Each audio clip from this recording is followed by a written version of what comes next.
Hi, everyone. Welcome to Dear Career. We, on this podcast, similar to Dear Abby, receive questions from audience members or friends, clients, etc., and we tackle answering them from two different career coaches' perspective. I'm Nikki, and this is Julie.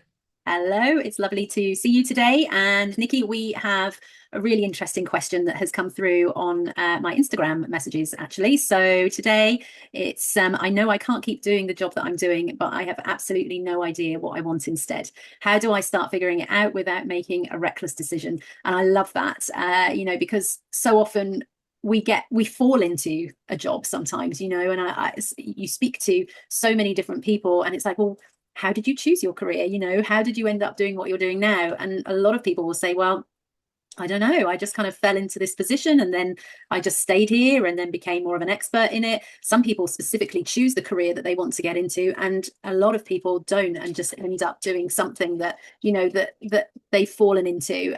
So I don't know if you've had that experience, Nikki. I definitely have, and it's interesting because I've gotten a lot more of these over the years. And I think where my advice would begin has actually changed in the last few months. And I would tell folks to start with what are your transferable skills and what are the labor market needs. I think when I first started coaching, a lot of times I started with the big question of like, what else do you want to do? What else do you want to dream about?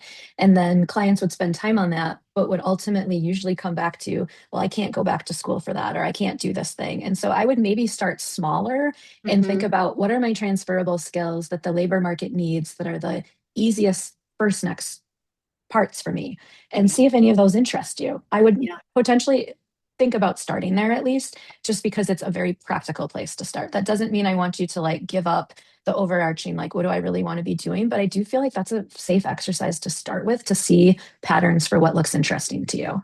I love that. That's very, very true. And I also think from a practical point of view, you really have to think about your non-negotiables. So finances, your Yes. money, your flexibility, commute, even like pace of work, or, how much travel that you might do, in your current role as well. The autonomy that you have, some that's important to a lot of people, but also the kind of stress that you can live with. These are all things that are perhaps non-negotiables that you need to consider for your lifestyle first.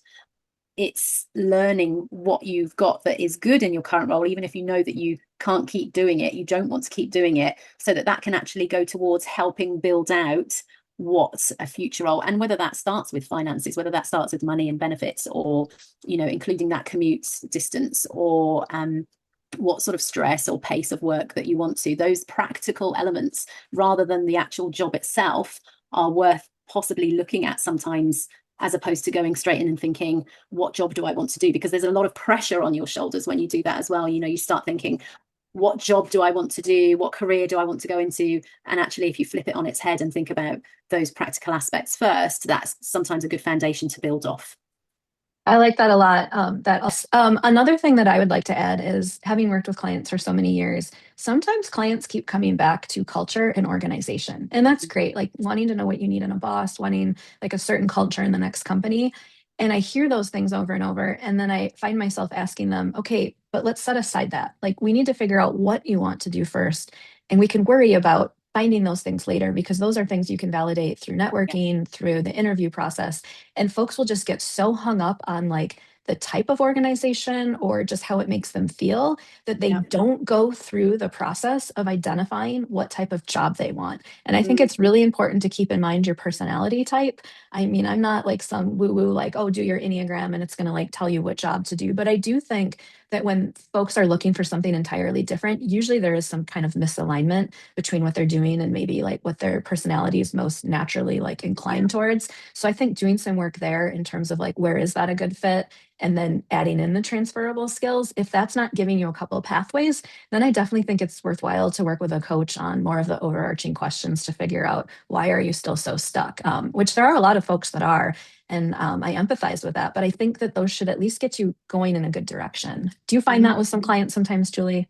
Yeah, absolutely. I really do. And I think again, it's that pressure that you put on your shoulders as well. But I do think as well, to complement that way of thinking, is for you to almost aim for you could aim for a better next step, but not that forever answer. Because again, I think, most, that saying that action creates action. Well, most careers, in my opinion, often become clearer through that movement, and maybe not overthinking or putting that extra pressure on your shoulders. I agree with you. I will do some shameless self-promoting here, Julie. I Go for ran it. into this so much when I first started my resume writing business that I did create a guide called First Find Your Own Path, because it's so Yes. important to identify what you want to do before doing the resume. And that is available on my website. And then in terms of the transferable skills, that is an exercise that I can do with clients where I have an AI tool that I have a proprietary assessment where we ask you questions like some of the things you've been discussing, like commute and stress level or income you need to be at. And we go through that based on your background, and you'll have like a 30-page report afterwards that tells you where you really fit into the marketplace and like how to land some of those jobs. And so I do think that these really, really big questions are worth working with a coach, such as you or I, to identify some things and have more of a concrete action plan. Yeah. Because otherwise, if it feels too scattered, I 100% agree. Movement is key. Keep moving. But I do think it can be helpful to work with someone so that they keep you on track, Yeah. because I've seen some folks, like they've been in my life for 5 years now, and they're still talking about some of these things, but they haven't made progress. And so if you're really ready to make progress, that's the time to hire a coach. If you're Yeah. not ready to have the progress or do some of the work yet, you have to wait until you're there or figure out what it will take to get you there, because otherwise you're wasting your money. Yeah. At least that's my opinion. I don't know how you have found that to be, Julie. Yeah, absolutely. And I do think as well, there's this perception with this question, and it's quite interesting when we look at the question, I know I can't keep doing this job, but I've absolutely no idea what I want instead. Your mind almost goes to, it's someone maybe early in their career who is maybe looking at still having that time to think about going into a different career. But I can tell you now that a lot of the people that I work with, who typically are in their 40s, 50s, and 60s, still have this, I can't keep doing this job, but I've no idea what I want to do instead. And there's that whole extra layer of fear that's in there as well. And it's again going back to that practicalities, but it's also allowing yourself to explore and think, not think I'm too old or I can't look at other options, because it is never too late. But there are extra layers that you have to consider if you're asking yourself this question at a later stage in your career as well. And again, like you were saying, your report is excellent. That's good for anybody at any age to do.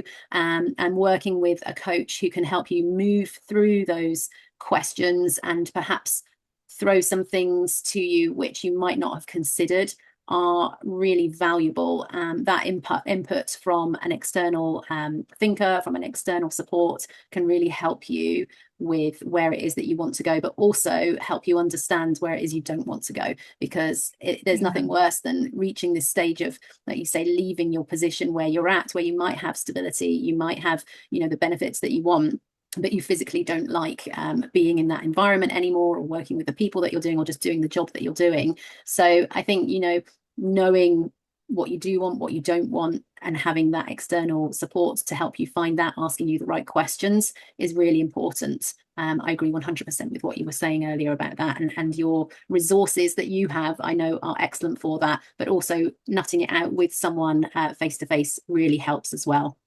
Definitely having someone like you asking really deep, insightful questions, especially having a background in it and having seen a lot of people go through it, can be so helpful for a client, because it can save them a lot of time and it can get them thinking outside of their own head.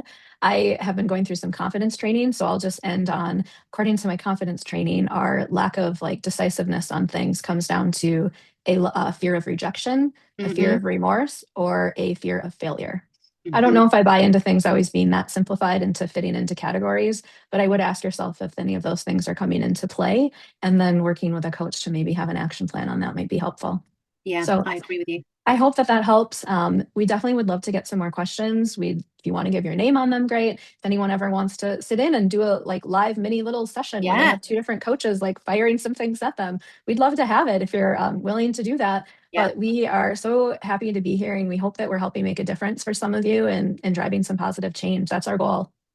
Absolutely. And if you've got questions, then message them in the comments below or on our DMs, or you can find each of our websites as well. We're going to pop all the links below for you to find. And we will look forward to seeing you on the next session of Dear Career. Sounds great. Bye, Julie. Bye, everyone. Thank you. Bye, everyone. See you.